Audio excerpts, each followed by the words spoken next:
We're going over System Concepts, Article 31, Egoism in the Work, Part 2.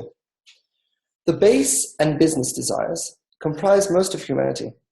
They define most of the relationships between human beings. The additional desires, from the religious desires and onwards, all relate to the spiritual growth of our perception. People might plateau for their entire lives in a specific phase. We need to focus on our own development and accept the development of others accordingly. Religious desires. Every time we need to change our intensity of work, we are faced with fear. It is important to cleave to the new environment for support. However, remember that it is perfectly fine for us to advance without forcing others to agree with our decisions. We should accept the slow pace of development of others while allowing ourselves to grow without limitation. And here's a quote. There are two parts to practical learning. The first, sanctity. The second is klipa. Sometimes, for some reason, sages too return to the place where there is a taste of great delight in order to do something. However, they promptly leave it and resume their place. For this reason, the return is also called sanctity. And yet, for the most part, only the cowardice and those of weak desire return there, wishing to avoid passing through the bitter path between the degrees. So they remain stuck there because they cannot rise to their aspired height. From the article, The Quality of the Wisdom of Hidden in General, by Balasulam.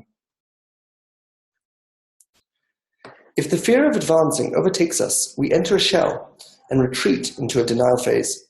We deny the need to advance at all and align ourselves with our current environment instead. This normally manifests into an increased stubbornness, since it requires energy to avoid advancing. People in no phases might resist our advancement. It is important to respect them and understand that they attack because they do not want their supremacy threatened. It is best to avoid confrontation and accept them in their phase. And here's a quote. The weakness of world reformers. This is the key to understand the weakness of world reformers throughout the generations. They regarded man as a machine that is not operating properly and needs mending, meaning to remove the corrupted parts and replace them with good ones. And that is the tendency of all world reformers, to eradicate any harmful and bad in the human species. And it is true that if the Creator had not stood against them, they would certainly have by now cleansed man entirely, leaving only the good and useful. But because the Creator meticulously watches over all the elements in his creation, not letting anyone destroy a single thing in his domain, but only reform it and make it useful and good, all the reformers of the above-mentioned kind will vanish from the face of the earth, and evil inclinations will not vanish. They live on and count the degrees that they must still traverse until they complete their ripening. At that time, the bad attributes themselves will turn to good and useful ones, as the Creator had initially perceived them to be. Like the fruit on the tree that sits and waits and counts the days and months, it must still wait before the completion of its ripeness, and at which time its taste and sweetness will become evident to any person. From the article Peace in the World by Balasulam. At a certain point, we feel empty, whether our business ordeals are a failure or success. We look for a solution to cover up that inner hunger, even though we have no idea what can give it permanent sustenance. This emptiness is called a point deficiency in the heart, egoism. At the beginning, it expresses itself in a passive manner. We look for a way to give meaning to our lives. This normally manifests into world adventures, various mysticism, and religious teachings. The goal is to try to provide a framework for people to reduce their emptiness via various rituals and group activities. They learn various sources of spiritual knowledge and downgrade them into physical time-related events and corporeal actions. These desires for physicalized spirituality are called religious desires. They are considered the darkness desires of humanity, phase 1.3. Kabbalah desires. When the point in the heart continues to grow, we find ourselves focusing on the specific knowledge base of Kabbalah. These are already the correct books to study, but are read with an undeveloped perception. Normally, they are used either to study about the spiritual structure of reality or to reinforce religious behavior with meaning. And here's a quote. Number 6. And now, sons, do hear me. The wisdom cries aloud in the streets. She utters a voice. Whoso is on the Lord's side, let him come unto me. For it is no vain thing for you, because it is your life and the length of your days. You were not created to follow the act of the grain and the potato, you and your asses in one trough. As the purpose of the ass is not to serve all its contemporary asses, man's purpose is not to serve all the bodies of the people of his time, the contemporaries of his physical body. Rather, the purpose of the ass is to serve and be of use to man, who is superior to it. And the purpose of man is to serve the Creator and complete his aim. As Ben Zuma said, all those were created only to serve me, and I to serve my Maker. He says, the Lord hath made all things for his own purpose, since the Creator yearns and craves our perfection. From the article, Introduction to the Book Pani Mirot Masbirot by Bala Sulam. These desires for Kabbalistic knowledge are called Kabbalah desires. They are considered the spirit desires of humanity. Phase 1.4. And here's the first workshop question.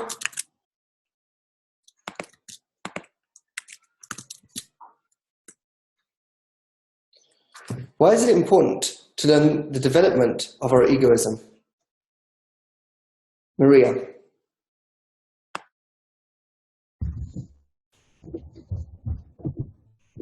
I think it's important so that we know how to use it. So we know how to not eradicate it like it said in the reading, but rather reform it, rather know what to do with it once we're identifying the growth of egoism. Okay. Daniel. I think it's because it's to allow us to have an awareness that we actually have to increase our ego, not decrease it, because this is an evolutionary process. Moshe. Well, it's important to know how the ego develops, not only to identify who you are, but it also helps you identify where others are and helps you understand more about them. And basically it empowers you in a way because it gives you a good understanding of where people are and how they're thinking, and basically you don't have to get angry at other people because you're at a higher level, and then you just have a better understanding of people. Robin. Yes. And also, I think these understanding this is good because it shows you there's more to you than you may realize. There's so much more than any, in phase one would realize. There's more in phase two and phase three and so forth. It helps a great deal to know where your goal is. It helps you align and move towards your goal. Mark.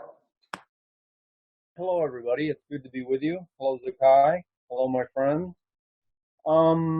Egoism. Yes. The bigger, the better. It's like my battery, my power source. This is what I need. Once I'm fully corrected, or once I reach final correction, it's a huge asset to have a big ego.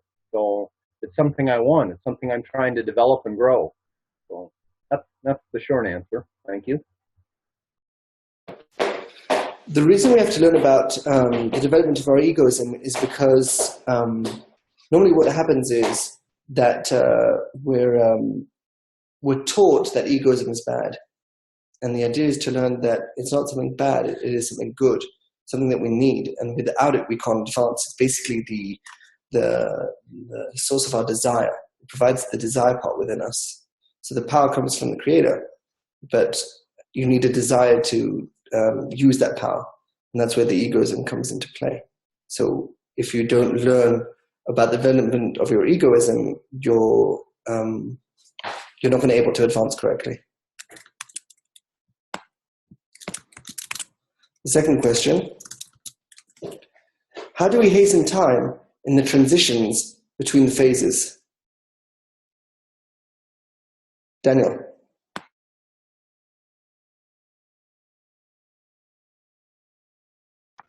I'm not the ideal person to answer this question, so I'll just listen. Maria. I think one of the ways to hasten time is to always have that future state in mind.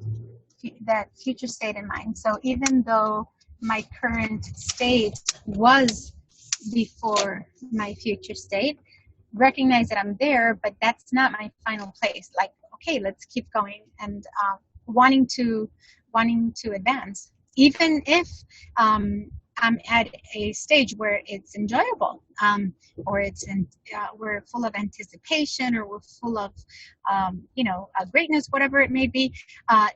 Still, that is a potential place to plateau.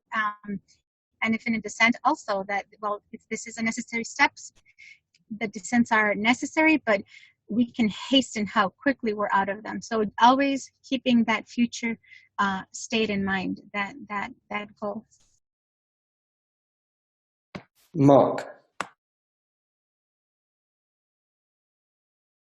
Much like Maria just said. First of all, I need to know where I'm at. I need to know where I'm at, what my goal is, and what's the next step. And the more clearly I can define that, and in effect, too, the bigger my ego is, the more rapidly I can get from point A to point B. But I have to know what point A and point B is. So I have to know where I'm at. I have to know what I want, this future state, this amount of power, and move forward. But only by knowing each one of these points and one desiring the future state, it will hasten time. It will hasten my transition. Thank you. Moshe. Well, it's always good to know what your next state is, and you can get that through the environment. And it's really the solution is always discernments about your next degree. You don't know what your next degree is. That's why the environment is there to help you, at least to give you that focal point of where you want to go. And then you basically put your focus on that and have discernments on that, and you rinse and repeat until you reach in the correction. Robin. Right. It's impossible to go up a phase if you don't have the future state in mind. If it's like being on the fourth floor of a five-floor building, and if no one tells you there's a trap door that'll take you to the next level, you'll just wander around in that level forever. So you have to know there's something higher.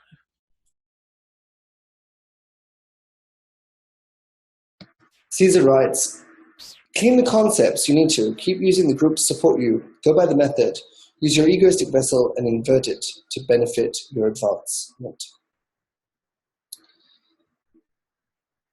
The idea is that the more we invest our desire into the environment we're using, that will decide exactly how much we get from the environment.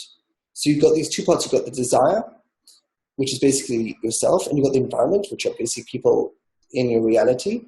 And the amount that you invest your left, your desire, into the right, which is the environment, will define exactly how much you get back, and will allow you to build within you that middle line, which will be comprised of the wider perception of your environment with your desire fueling that perception.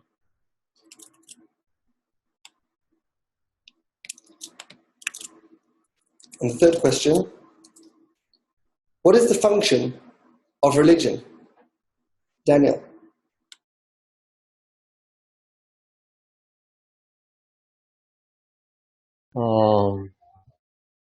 The function of religion to protect people until they are ready to advance, until their ego grows more.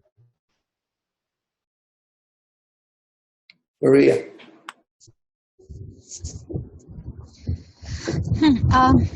Function of religion depends from what perception, from where I'm looking at it. From the perspective of religion, it's as if they're recognizing or they're viewing what they call bad or the ego as as a deficiency. So they're trying to eradicate it. And I guess, yeah, like Daniel said, at that moment, that's what they need.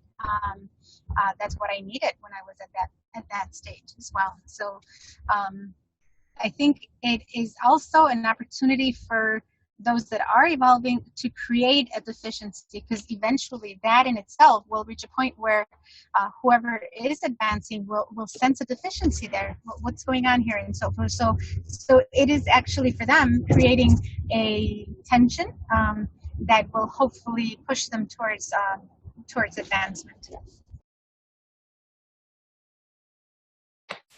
Mark. I think religion is the opiate in the masses. It's phase one, and even perhaps part of phase two.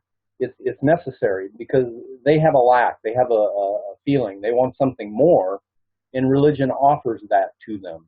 It's I see religion as, and it depends on your application of religion, but for my case, religion was it's something that's easy. It's something that doesn't take much preparation. I can go once a week and I can be with God, and I need that because even though I'm not sure of what this longing is inside of me, I want something more, and religion satisfies that. So it's between my ego and the stuff that I can get through my will to receive in this corporeal life, religion gives me a taste of the future state that I need.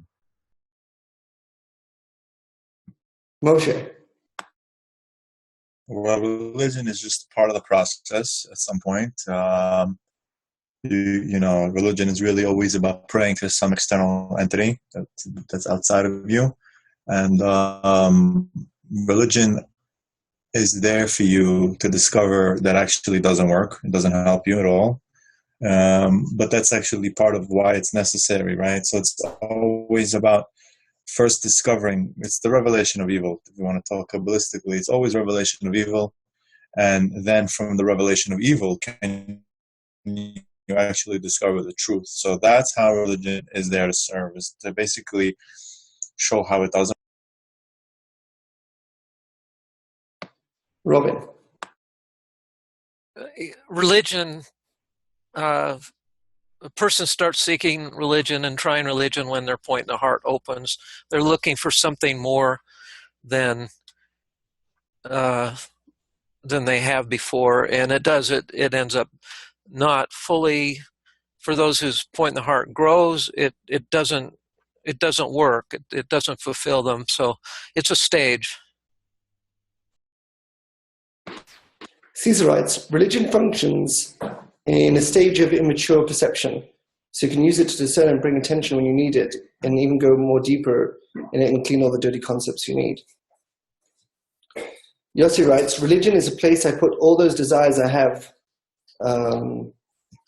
for which religion is the best place to be. I created religion for me. Religion is basically spirituality physicalized. So it's taking all different concepts that we have in our perception, and we materialize them into physical actions. And the reason why it's important in evolution is because you can't take a person and take him from just dealing with physicality and throw him straight into spirituality. There needs to be phases of evolution. And so the first thing what you do is you take spirituality and you physicalize it for him. And then what he feels is that he has a bridge, he has something he can walk on, and not just suddenly move from just dealing with physicality to suddenly being like, oh, so you're saying now it's all in the perception? So what do I do with my body? Oh, just continue like you were doing before. It's like, but I know how to use my body. I know how to do things. You want me to go you want me to go like, you want me to keep Shabbos? You want me to put on my tefillin? Do you want me to go do dissemination? All this kind of stuff. You want me to do things with my legs and hands? No problem. You want me to collect the sermons? That's weird. What are you talking about? So religion is part of that phases to allow you to go from corporeality to spirituality by first corporalizing, physicalizing spiritual matters. So, what do you think of the article? I think it's great, but I do have a question. I have a question regarding the first part of the article, where basically it says, we have to understand the speed of development of each particular person. Sometimes someone can be for their entire lifetime in a certain phase and so forth and so on. And I guess I get it. There's no light without a kli, right? But then this matter of expression pops into my mind, where there are, let's say, that we want to awaken someone's point in the heart, meaning they have right now, they have no desire or no kli for this point in the heart. What are we, especially, sometimes let's just put an example of our family not having a point in heart and being okay with that, or trying to, in some indirect manner, awaken their point in the heart. What would be the difference of those two scenarios? So you're saying, what is the difference between the scenario of accepting someone? Okay, fine, you're going to be like that the whole life, versus one trying to influence their advancement from where they're currently at? Well, at the end of the day, if you're going to be investing time on somebody else, especially when we're dealing with spirituality, you're probably going to have to have a reason why you're doing it.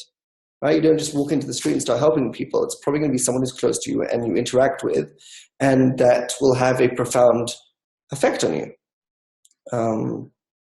So the people that you don't need them to advance, you just basically accept what they do, and that's fine. And if you want someone to, someone that you see the potential, right?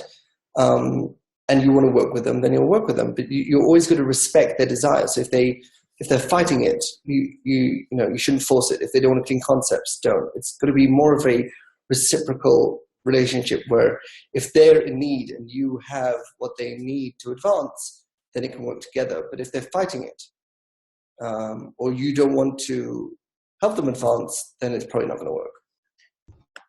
Okay, so then for those particular targets, we basically initially do not accept where they're at. We'll test it. Then if we notice the resistance, if we notice that the pain, or that they're really not ready, then we'll say, okay, we understand it's not time. Kind of, is that what I'm listening? Exactly. You basically got to see if they're ready for it. If they, if you can help them speed it up, but you've got to see if they're ready for it, if they're mature enough. And it's a constant, we do the same thing with our children, where we see, are they ready to be pushed to a high level, or they're not ready? Are they mature enough, or are they immature? And this goes on every phase. You can, let's say, help someone advance and they reach 2.3, and then you see that that's the highest they can go, and they have to mature in that phase more, and then they can continue advancing to higher phases.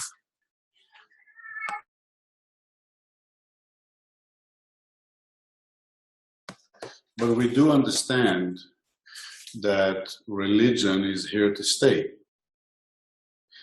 Religion is not something that later on, when humanity develops spirituality, is going to go away. It will persist. That is true. That is true. Basically, at the end of the day, Kabbalah doesn't really care what you do with your hands and legs. So it doesn't care if you're keeping religion or not keeping religion. It just doesn't care. So it's not going to deal with it. One of the ideas is that if you're dealing with something, then you're basically on that level. So the idea is that the reason why Kabbalah is above religion is because it doesn't really care what you do. If it cared, then it would be on the degree of religion. And that's why, for example, spiritual societies that tie Kabbalah to religion, they're basically placing themselves at that, between that 1.3 and 1.4. And they can't reach that phase 2 because they're saying they care what a person does with their hands and legs, and then they're caring that if the person is not keeping Shabbos, how can he learn Kabbalah? So they're basically tying Kabbalah to religious practices. So they're basically saying that Kabbalah is not above religion, but it's just a deeper part in religion. And the idea is that when we say that we don't care if a person's religious or not, we're saying that we're above it. We don't care, not because we don't care because it just has no effect on spirituality. Someone could be religious or secular, and both of them can advance equally, I would say even. And then you would say, well, then why keep religion? Well, the idea is that religion is not just about advancement, since many people are religious even without advancement.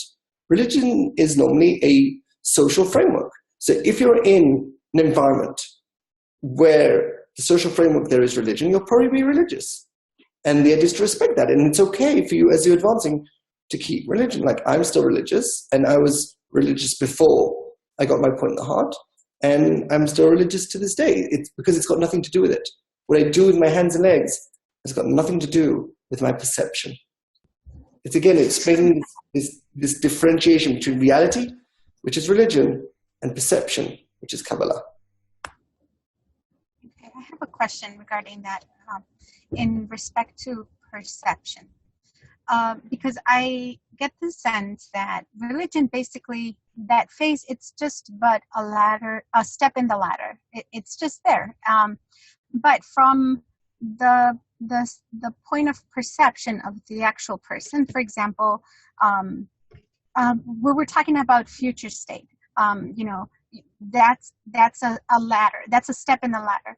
And just as an example, someone who was brought up in a religion, and then the point in the heart awakens, and they're now in a society that's dealing with Kabbalah. And then it gets to a tension point where they actually don't want to study Kabbalah anymore or something like that, and then they go back to religion exclusively only as their last step, if you will.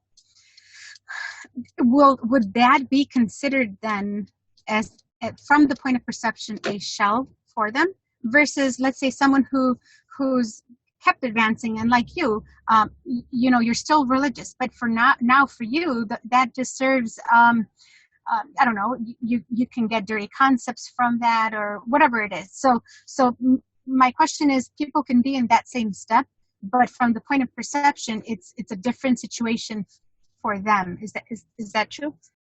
Yeah, so the idea is that there's a difference. The phases actually add on top of each other, right? So if I'm in, food, sex, and family, which is 1.1, and I add now business desires, I don't need food, sex, and family. They're added on top. So food, sex, and family, and then on top of it, money, honor, and knowledge. Then when it comes to religion, I don't throw away food, sex, family, money, honor, and knowledge. I add on top of religion. I add on top of that Kabbalah. So the idea is that everyone they should try their best to keep the phases layered.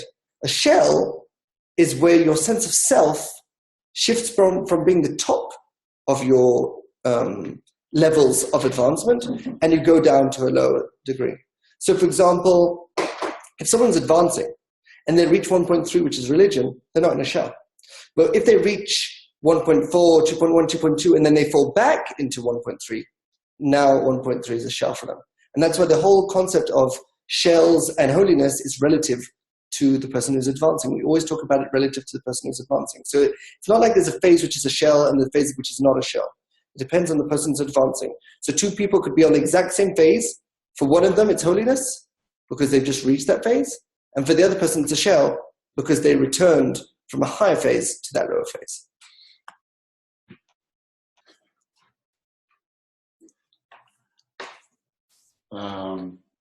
I have some kind of a visualization. I will try to share it if I can. But I'm seeing somebody at 2.4, for example, or any degree, and I see him as a dot, and he's got two powers working on him.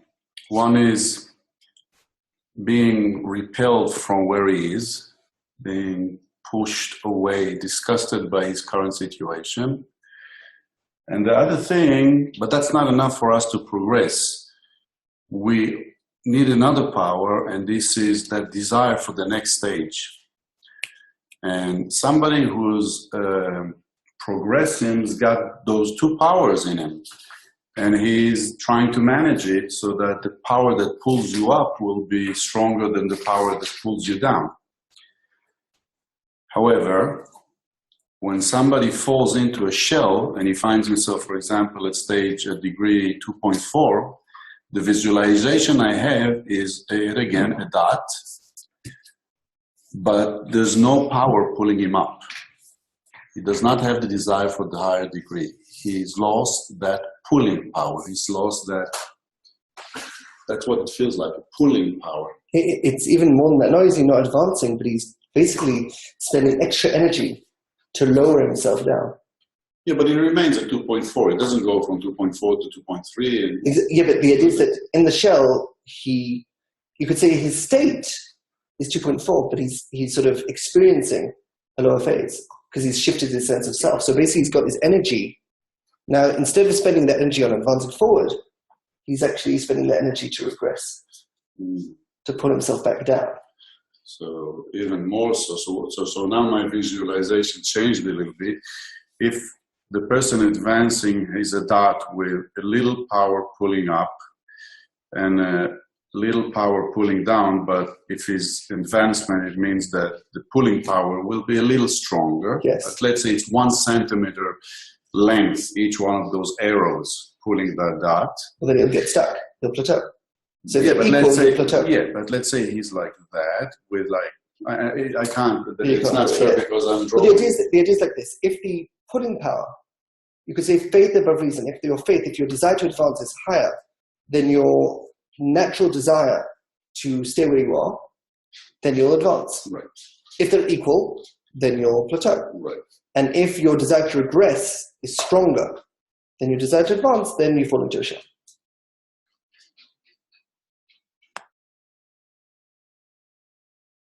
Can you repeat that, please?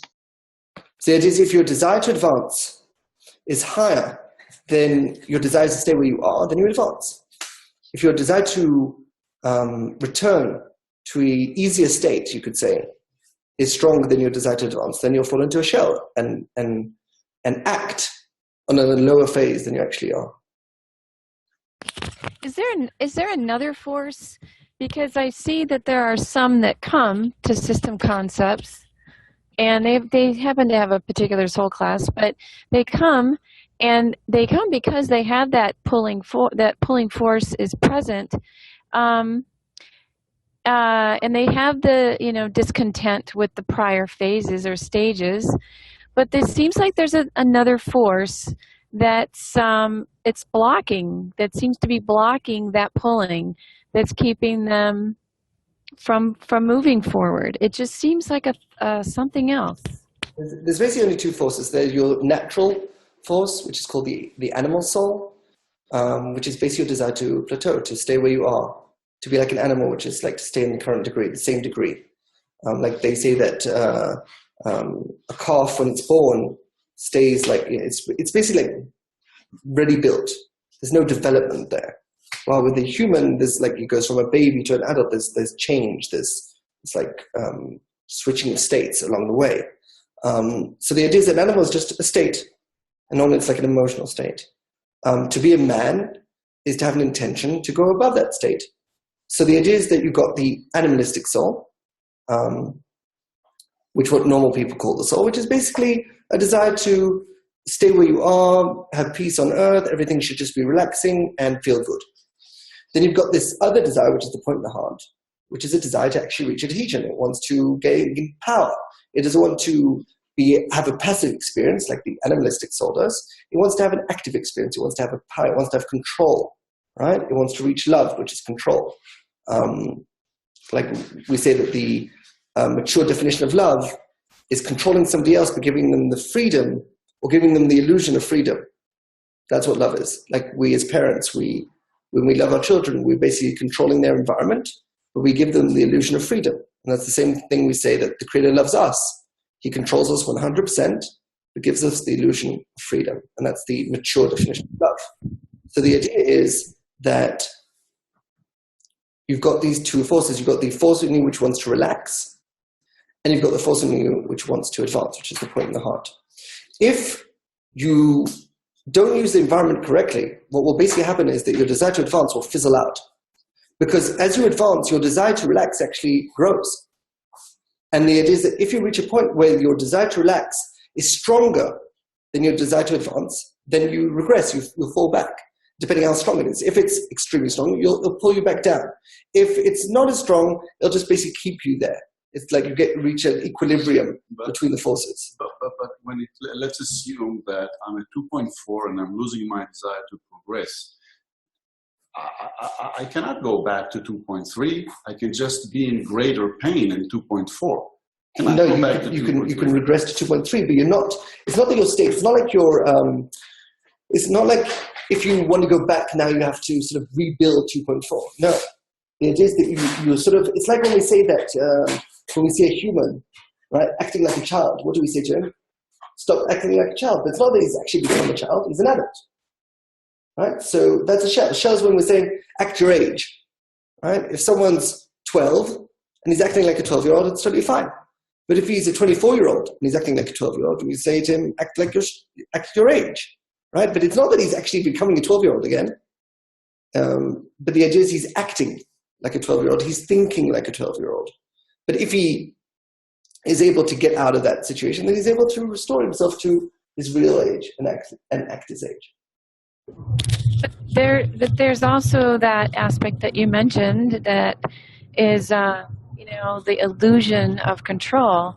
And there's something that affects a certain group where they're not able to use the group because they see through that illusion of control. They know that using the group means they don't have control or something like that. And that it doesn't mean they don't want to still advance. It doesn't mean that there still isn't a pull. It doesn't mean that they've lost the discontent of where they are. They're struggling with this lack of the illusion of control. So, that's what is that? There's something there. There's something there that's allowing that to happen and stopping them from advancing. So the idea is that when you want to use an environment, you have to basically give them control. You're basically giving them control of you. It's like when you go to school. You're giving the teacher control to decide what he's going to teach you. You could say that your control is that you decide which class to go to, let's say. But at the end of the day, you're up to the professor's mercy of how he's going to teach you and what he's going to teach you. So always when you go to an environment, you're always giving them, you're becoming vulnerable to them. You're giving them a certain amount of control. Now, depending on your point in the heart, there's two parts of the control. There's external control, where it's like when you go to, let's say, for example, school, where the control it manifests in the idea that you have to annul externally, as in you have to come to the class on time. You have to sit in a specific place. You have to wear certain clothes. You're not allowed to talk while the teacher's speaking and stuff like that. That's external. You're basically annulling to the environment's requirements. And also you're listening to the knowledge that is being shared. And that's all still external. And that's fine if you have a Yosef point in the heart, where you have no problem annulling externally. If you want to advance, of course. If someone that tells me that there's a Joseph, if we're talking about Joseph, that there's some that have such a great desire for control that desire for control is their block. It's not allowing them to annul because they see that they don't have the control. So that's the detriment for them is their desire for control to such an extreme. Well, the thing is that the Yosef point in the heart has no problem annulling externally. It has no problem coming on time and living by the external requirements. The problem comes when we're dealing with perception. So normally in society, we don't actually touch a person's perception. We're just teaching them knowledge, and that's why people are very immature. Because when you go to school, they don't teach you anything in your perception. They're just giving you information, and the kid knows more information. But it's not like they actually become more mature in their perception and understand the world better. They just have more knowledge. And that is fine. The thing is that what we're doing, which is the David, basically the David method designed for the David point in the heart, we don't care about your externality. We care, we don't say you have to arrive at a certain time, whatever, or what you're wearing and stuff like that. We care about the internal annulment. We care about the annulment of the perception, of clinging concepts, of you basically willing to give up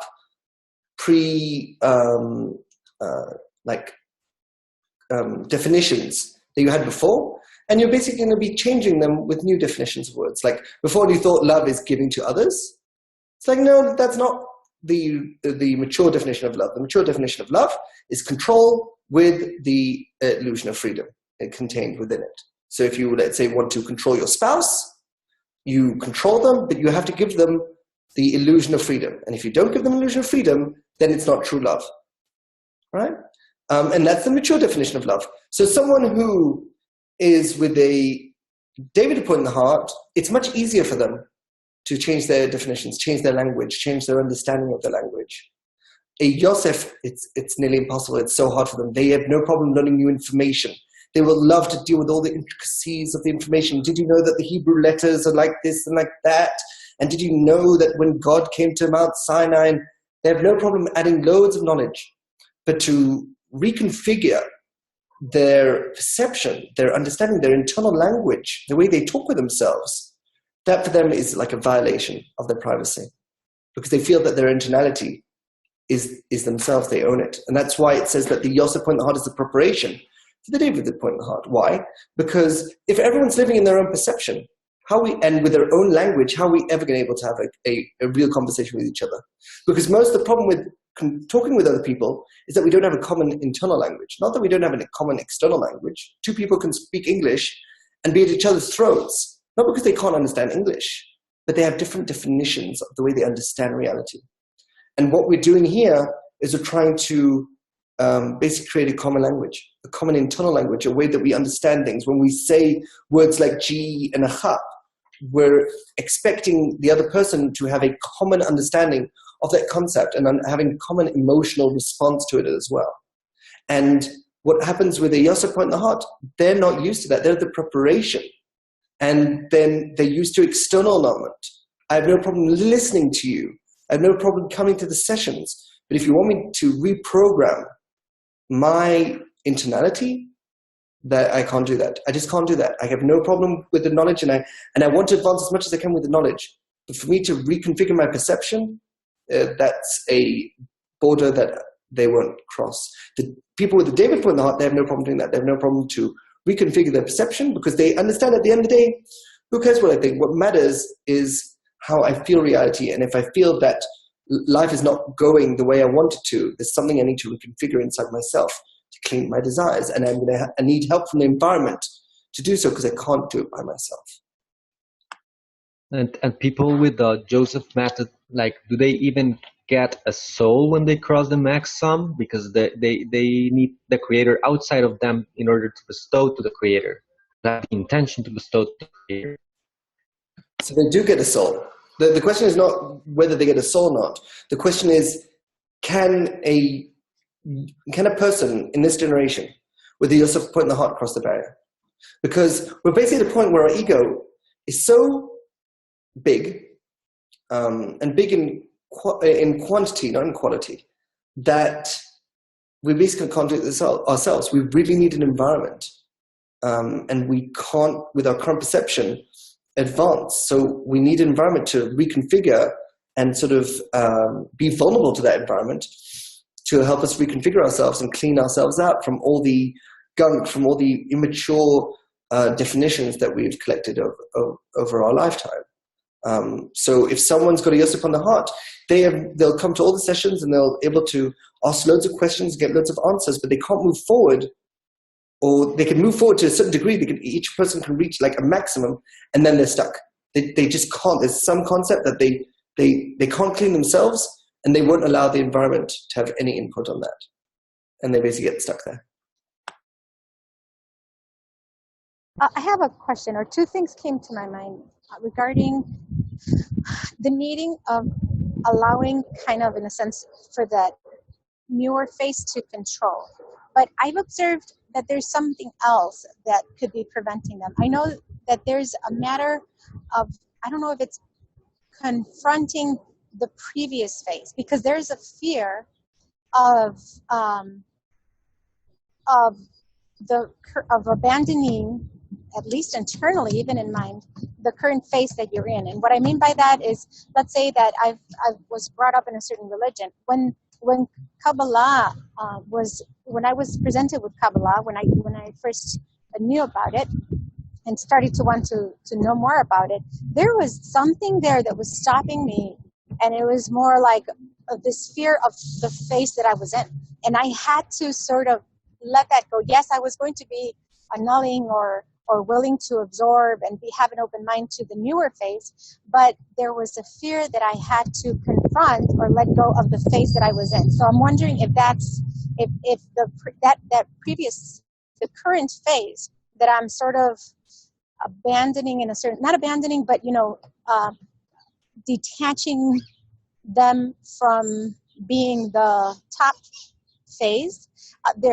There's like, you are not allowed to do this, and you still have to go forth and do it. Like you have this fear of like, no, that is bad, that you do not do this. And then you have to be, despite all of that from the current phase, be willing to take that step. And I'm wondering if I think that has to do something with it. And even for like a Joseph point in the heart and a David point in the heart, with anything, there has to be a sense of a calculation of pleasure. Because we really don't desire that new phase, but there has to be something that says, you know what, you got to give it a try. You got to go, despite this fear, despite everything, jump in. And despite that, and I guess it's that true lack, and maybe from a Joseph point in the heart saying, well, even if I stay stuck here, I feel this total deficiency. I don't know what it is, but there's something that at the end of the day will make one take that step, despite that resistance to taking that step. So the idea is that it's what we talked about before, and you've got the animalistic soul is the desire to relax, to plateau. And you've got the spiritual soul is the desire to advance. The problem is that the desire to advance is not strong enough. So what are you going to do? You're going to have to use the environment to enlarge it. The problem is that with the Yosef in the heart, their only input that they'll get from the environment is knowledge. Right? So they'll learn Kabbalah, they'll go to lessons and all that kind of stuff and just get knowledge. If that knowledge is enough for them to clean their perception, they'll do the cleaning of their own perception. The problem comes when there's a concept that they can't clean by themselves, and then they're stuck. Well, if someone has a David point in the heart, they're going to allow the group access to their perception to help them clean it for them. Right? It's basically getting help from the group. So if someone is a Yosef point in the heart and he has an intense amount of desire and he doesn't mind like going whatever he needs to go through to clean his own perception, he could cross the barrier. He's still using the environment, but he's using the environment externally, not internally. That's fine, and he could cross the barrier. If he had that intense desire and was just willing to, give up any of his own preconceived perception definitions, he's willing to give them up to advance. But if he doesn't have that power, which most people don't have today, they need this environment to basically allow them to go in to their perception and start meddling with it and be vulnerable to the environment and saying, I trust you to reconfigure me. The Yosef point in the heart does not have that ability. He doesn't have that preparation. The David point in the heart does have that preparation. So when the David point in the heart reach a concept that they can't clean themselves, they'll go to the environment and say, help me clean this concept. And the Yosef cannot do that. They don't have that ability. It's not like a question of whether they want to or not. They just don't have that ability. They're not structured that way. They're structured for external annulment of knowledge. They're not designed for internal annulment of perception, of reconfiguring the internal language, not the external language.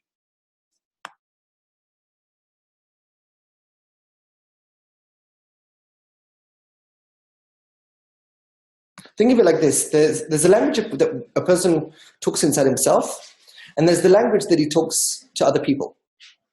So With the Yosef point in the heart, there's no problem changing the language you talk to people, right? It's like when people come to learn Kabbalah, they learn the definitions and the terms, and they're able to have a conversation with somebody else about the knowledge. So they've learned the new language of Kabbalah, let's say. They're able to talk to somebody else about, like, the light comes in through the GE into the Echab and stuff like that. But their internal language, each one has their own different internal language, right? In the David method, unifying the internal language. That's what you really care about, more than the external language. Like, yes, there will be some sort of alignment in the external language, but that's not the goal. The goal is to able to have the same internal dialogue. And when you have that common internal dialogue, each person will, of course, have their extras, but there'll be a commonality that when you say GE, there'll be an internal definition for that all the people in the group understand. So it's not an external definition. It's not GE is this. It's GE feels like that. And that is where the Yosef method feels it as an attack.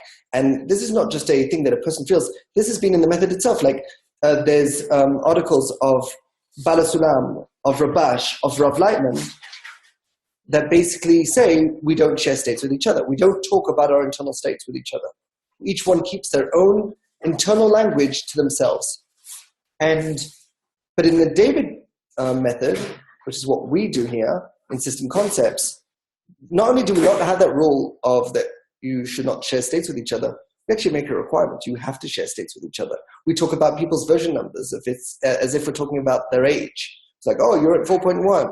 You're at 2.3. Oh, where are you? Oh, I'm 3.1. I've just entered the group phase. And where are you? Oh, I just entered 4.2. I'm now in the responsibility phase before I reach that 4.3, which is feeling vulnerable, that I want to basically get rid of my thinking that I'm doing actions of bestowal, and I want to understand that I'm doing everything egoistically because I want true bestowal, I want the quality bestowal. And as long as I've got these fake clothes of actions of bestowal, I'm not going to reach the real quality itself of bestowal of power. So there's just a different process and sort of understanding that happens here that doesn't happen normally anywhere else.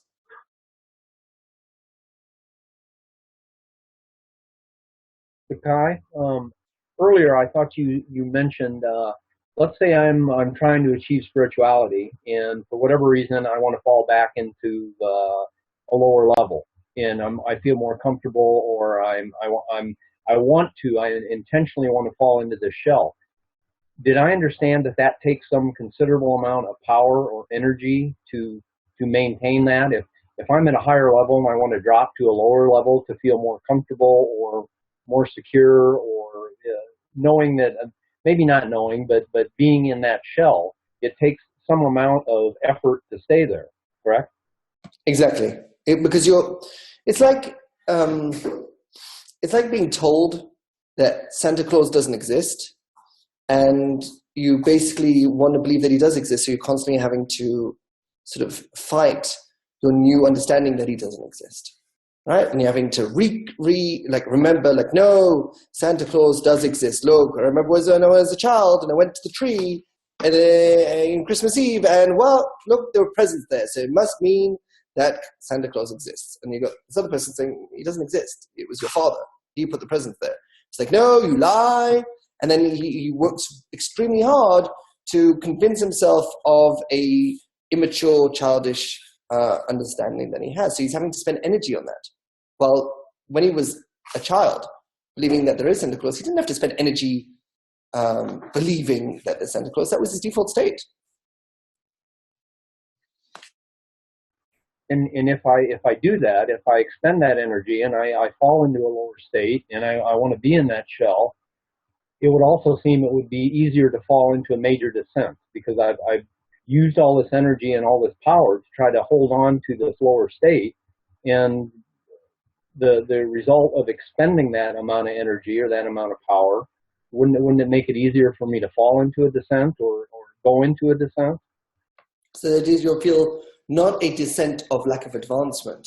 You'll just have standard descents of, I woke up this morning, I don't feel good. Why? Don't really have a clue. Well, bad days. Well, we never have bad days. We have bad days. We wake up, we're like, this day is not going to be good. Do you have any reason why? No, I just feel it that way. that's you could say, a corporeal descent. So people in the shell can still have corporeal descent. It's not like they wake up every day and they're all lovely. But when you have a spiritual descent, we know why. It's like, I want to advance, and I'm at this phase, and why is it I'm stuck at 4.4.2, and I've been stuck here for the last 3 weeks? What's happening here? And you get into descent, you're like, oh, I guess I'm terrible. I'll never pass the barrier. And it's like, stop enjoying that emotion. It's very comfortable to enjoy that emotion. Stop thinking of the vessel, think of the light. What you need to cross the barrier is you need enough desire for the future, not eating yourself for the present. And but if you're in a shell, you're just going to have standard descents of like, I woke up, didn't like the world today. Has it got anything to do with your advancement? Couldn't see any reason why. But I just don't feel good today. It's not going to be a good day. So these are decents in a sense, but they're not decent in a sense towards the goal. They're just decent in a sense towards feeling good.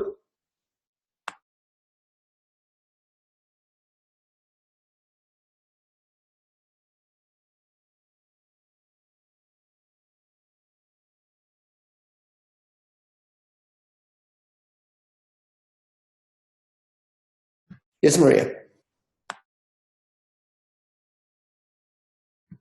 You have your hand up. Oh, no, I never brought it down. Sorry.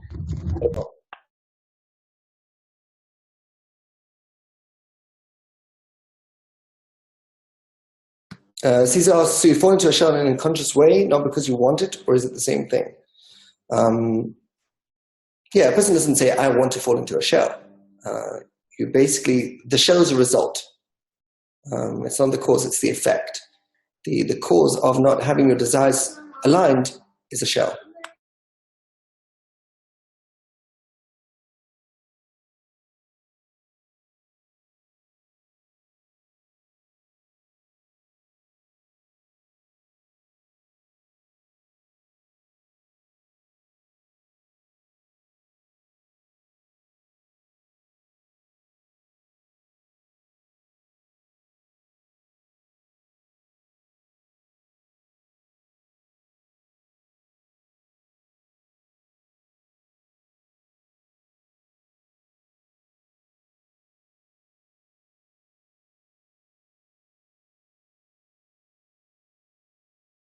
Any thoughts on the article?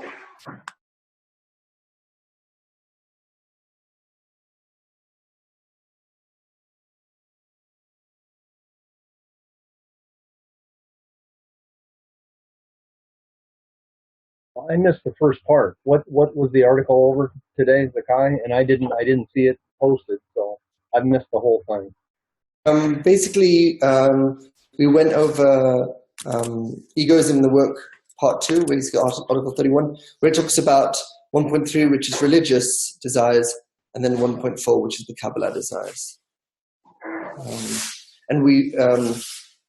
So you could say that any society that is just religious, then they're 1.3. And if they're Kabbalah tied to religious, then they're in that sort of middle ground between 1.3 and 1.4. So you could say, for example, the Kabbalah Center is between that 1.3 and 1.4 because they basically got this combination between Kabbalah and religious practices. Even though they're reformed, but still it's in that religious framework, you could say. While Bnei Baruch are not there, they're actually higher up than they're between 2.1 and 2.2, between connection and mutual guarantee. Isn't 1.4 Kabbalah? Yeah, 1.4 is Kabbalah. So you got 1.3 is religion, 1.4 is Kabbalah, 2.1 is connection, and 2.2 is mutual guarantee. So the Kabbalah Center fall right in between 1.3 and 1.4, which is between religion and Kabbalah, and Bnei Baruch fall right between 2.1 and 2.2, which is between connection and mutual guarantee. So what about somebody that's in 1.4? What are they, like learning Kabbalah on their own? Or they're just like, or maybe they've been through the Kabbalah Center and they're saying, this is not real Kabbalah? Sort of I what's can 1.4? answer. I have friends that are Jewish, and their synagogue offers Kabbalah classes, and they consider it mysticism. So I think that's what that would be, wouldn't it? Yes, that would be 1.3, 1. It would be in that line between 1.3 and 1.4, which in between it basically means they're a combination of both phases. So they're a combination of both 1.4, which is Kabbalah, but tied to religious practices, which is 1.3.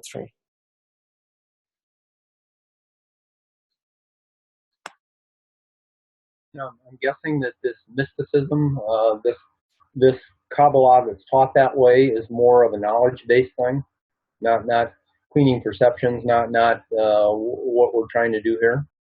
Cleaning perception only starts at 2.4. Cleaning concepts is 2.4. So all beforehand, like the passive point in the heart, which is what we were dealing with today, which is from 1.3 until 2.2, is dealing with a passive experience. So it's a passive sense of power. It's basically the meaning of life. So a passive sense of control is when you know why you're being controlled. And that's why it's passive, because you're still being controlled. You don't feel the sense of control, but at least now you know why you're being controlled. You know the meaning, right? We see this in companies where they give values of the company. It's like, what does it matter? I can work with the values or without the values. The values allow you to sort of something to go around to say, you're not just doing this, we're doing this to make the world a better place, right? That's the meaning of life. It's giving value to something you're already doing. So you could say most Kabbalah centers are built on the idea that you're doing religious practices. And the problem is you don't know why you're doing those religious practices. And then they go to Kabbalah and say, look what Kabbalah says. Kabbalah says, when you do this, this, and that, this happens. And therefore, if you're doing the physical counterpart of it, now you know why, because it came from the spiritual heart. It's just saying the reason why you have to live exactly the way you were living is look what Kabbalah says. So that is using Kabbalah as a meaning of life. When you reach an active point in the heart, which is 2.3, then you already want a more sense of control. Normally what happens is your relationships degrade, you lose your job or things like that, where things aren't going well in physicality. And therefore, it's not good enough just to know the meaning of life of, well, the reason, Mark, you lost your job was because in your previous reincarnation, you were a king. And you weren't a very nice king. You weren't giving money. So now you're paying for it. Then you'd give, you'd basically take away from the poor, and you weren't a very nice person. So in this reincarnation, you're basically getting fired from every job. And this is the way you're going to sort of deal with this issue, because it's, cause and consequence, reward and punishment. So someone with a passive point in the heart would be, now I understand why I'm getting fired all the time, and is happy because he's paying for what he did wrong. He was told that in his previous reincarnation he was a bad person. Now he's paying for it in this reincarnation. He's like, I accept the judgment that's on. An active point in the heart says, what do you mean? Like, how do I stop getting fired? How do I change the situation? He gets frustrated. He comes to the society. He's like, why aren't you actually helping me instead of just telling me why my current situation is terrible? And that it's okay because because the creator did it. If the creator did it, it's okay. It's like, for a passive point in the heart, that's fine. You say the creator's behind everything, that's it. End of discussion. With an active point in the heart, that's where the discussion begins. It's like, okay, the creator does everything. Why is he doing this to me? How do I change it? What he's trying to teach me, not to teach me so I'll stay the same. What he's trying to teach me so I can change.